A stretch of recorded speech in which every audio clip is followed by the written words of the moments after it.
Axolotl by Julio Cortázar. There was a time when I thought a lot about axolotls. I would go see them at the aquarium in the Jardin des Plantes and spend hours watching them, observing their stillness, their dark movements. Now, I am an axolotl. Chance brought me to them one spring morning when Paris was unfurling its peacock tail after the slow winter. I walked down Port Royal Boulevard, took Saint-Marcel and L'Hôpital, saw the greens amidst the grey, and remembered the lions. I was friends with the lions and the panthers, but I had never entered the damp and dark aquarium building. I left my bicycle against the railings and went to see the tulips. The lions looked ugly and sad, and my panther was sleeping. I opted for the aquariums, bypassed the common fish until I unexpectedly found the axolotls.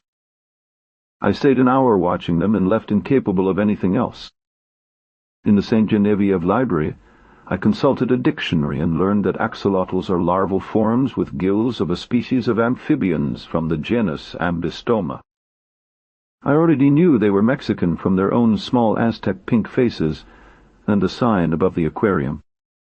I read that specimens have been found in Africa, capable of living on land during droughts, continuing their life in water when the rainy season arrived. I found their Spanish name, Axolotl, the mention that they are edible and that their oil was used, it seems no longer, like cod liver oil. I did not want to consult specialized works, but I returned the next day to the Jardin des Plantes. I started going every morning, sometimes both morning and afternoon. The aquarium keeper smiled perplexedly as he took my ticket. I would lean against the iron bar that borders the aquariums and start watching them. There is nothing strange in this because, from the first moment, I understood that we were connected, that something infinitely lost and distant still linked us. It was enough for me to stop that first morning before the glass where bubbles ran in the water. The axolotls crowded on the small and narrow. Only I can know how narrow and small. Stone and moss floor of the aquarium. There were 9 specimens, and most pressed their heads against the glass, looking with their golden eyes at those who approached. Disturbed, almost ashamed, I felt an impropriety in peering into those silent and motionless figures clustered at the bottom of the aquarium. I mentally isolated one on the right, slightly apart from the others, to study it better. I mentally isolated one on the right, slightly apart from the others, to study it better. I saw a small pink translucent body, I thought of Chinese milk glass figurines, like a small 15-centimeter lizard ending in a fish tail of extraordinary delicacy, the most sensitive part of our body. Of our body. A transparent fin ran along its back, merging with the tail, but what obsessed me were the legs, of the subtlest fineness, ending in small fingers with meticulously human nails. A transparent fin ran along its back, merging with the tail, but what obsessed me were the legs, of the subtlest fineness, ending in small fingers, with meticulously human nails. And then I discovered their eyes, their face. 2 pin-sized holes, entirely transparent, gold devoid of any life but looking. Letting my gaze penetrate as if passing through the golden point and losing itself in a diaphanous inner mystery. Losing itself in a diaphanous inner mystery. A thin black halo surrounded the eye, inscribing it in the pink flesh, in the pink stone of the vaguely triangular but irregularly curved head, giving it a total resemblance to a time-worn statue. The mouth was hidden by the triangular plane of the face. Only in profile could its considerable size be guessed. From the front, a thin slit barely cut the lifeless stone. On both sides of the head, where the ears should have been, 3 red coral-like branches grew a vegetal excrescence, the gills, I suppose. And it was the only living part of it. Every 10 or 15 seconds, the branches straightened rigidly and then lowered again. Sometimes a leg barely moved. I saw the tiny fingers gently resting on the moss.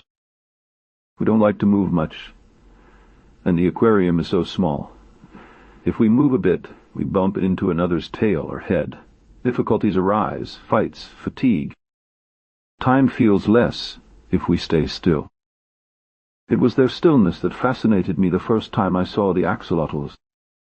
I dimly seemed to understand their secret will to abolish space and time with indifferent immobility.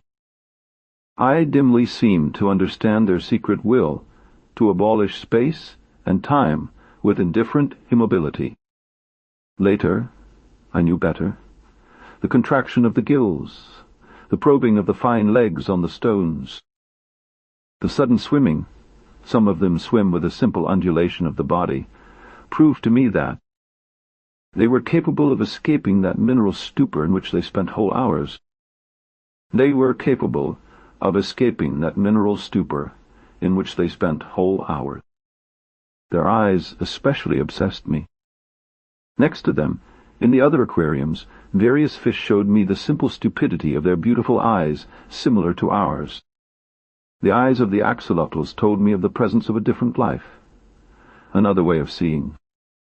The eyes of the axolotls told me of the presence of a different life, another way of seeing. Pressing my face against the glass, sometimes the keeper coughed uneasily, I tried to see better the tiny golden points, that entrance to the infinitely slow and remote world of the pink. Creatures. It was useless to tap the glass with my finger. In front of their faces there was no reaction.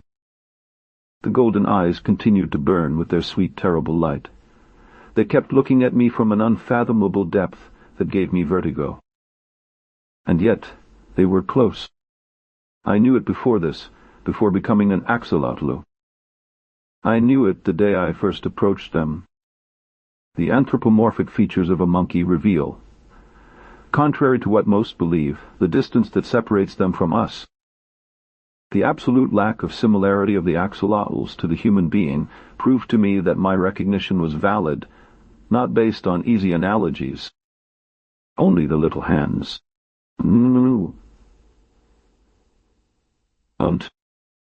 But a lizard also has such hands, and it doesn't resemble use. I think it was the head of the axolotls, that pink triangular shape with the little golden eyes, that looked and knew. That demanded. They weren't animals. It seemed easy, almost obvious, to fall into mythology. I began to see in the axolotls a metamorphosis that did not manage to annul a mysterious humanity. I imagined them conscious, slaves of their bodies, infinitely condemned to an abysmal silence, to a desperate reflection. Their blind gaze, the tiny golden disk, expressionless and yet terribly lucid, penetrated me like a message. Save us, save us. I found myself muttering words of comfort, transmitting childish hope. They kept looking at me immobile. Suddenly the pink branches of the gills straightened. At that moment I felt a dull pain. Maybe they saw me, sensed my effort to penetrate the impenetrable of their lives. They weren't human beings, but in no animal had I found such a deep relationship with me. The axolotls were like witnesses to something, and sometimes like horrible judges. I felt ignoble in front of them. There was such an awful purity in those transparent eyes. They were larvae, but larvae mean mask, and also ghosts. Behind those expressionless Aztec faces, and yet of an implacable cruelty, what image awaited its hour? I feared them too. I think if I had not felt the proximity of other visitors and the keeper, I would not have dared to stay alone with them. "You eat them with your eyes," the keeper laughed, probably thinking I was a bit unbalanced. He didn't realize that they were the ones devouring me slowly with their eyes in a golden cannibalism. Away from the aquarium, I did nothing but think about them. It was as if they influenced me from a distance. I began to go every day, and at night I imagined them motionless in the darkness, slowly reaching out a hand that suddenly found another. Perhaps their eyes saw in the full night, and the day continued indefinitely for them. The eyes of the axolotls have no eyelids. Now I know there was nothing strange, that it had to happen. Every morning as I leaned over the aquarium, the recognition was greater. They suffered. Every fiber of my body reached that gagged suffering, that rigid torture at the bottom of the water. They spied on something, a remote, annihilated sovereignty, a time of freedom when the world had been of the axolotls. It was impossible that such a terrible expression, managing to overcome the forced inexpressiveness of their stone faces, did not carry a message of pain, the proof of that eternal condemnation of that liquid hell they suffered. Uselessly, I tried to prove to myself that my own sensitivity projected a non-existent consciousness onto the axolotl. They and I knew. That's why there was nothing strange in what happened.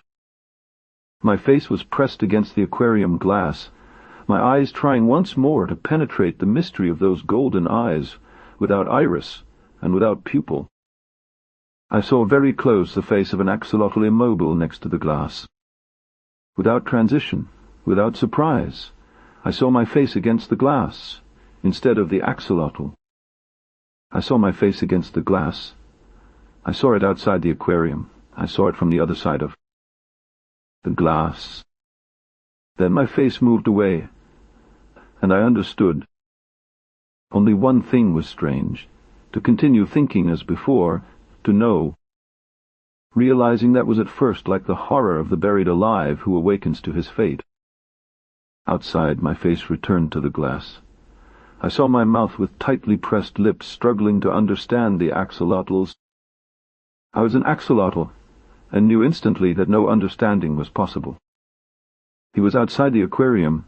His thought was a thought outside the aquarium. Knowing him, being himself, I was an axolotl, and was in my world. The horror came.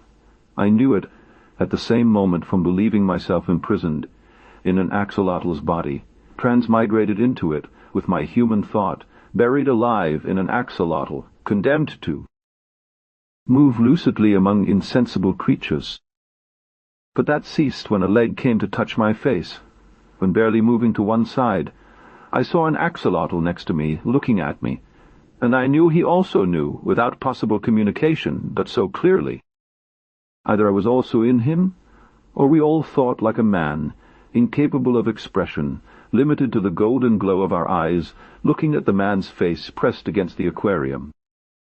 He came back many times, but now comes less. He spends weeks without showing up. Yesterday I saw him. He looked at me for a long time, and left abruptly. It seemed to me he was no longer as interested in us, that he obeyed a habit. As the only thing I do is think, I could think a lot about him. It occurs to me that at first we remained connected, that he felt more than ever united to the mystery that obsessed him. But the bridges are cut between him and me, because what was his obsession is now an axolotl, alien to his human life. I think that at first I could somehow return to him. Oh, only in a certain way, and keep his desire to know us better alert. Now I am definitively an axolotl, and if I think like a man, it's only because every axolotl thinks like a man within its pink stone image. It seems to me that I managed to communicate something of all this to him in the first days when I was still him. And in this final solitude to which he no longer returns, it consoles me to think that perhaps he will write about us, believing to imagine a story. He will write all this about the axolotls.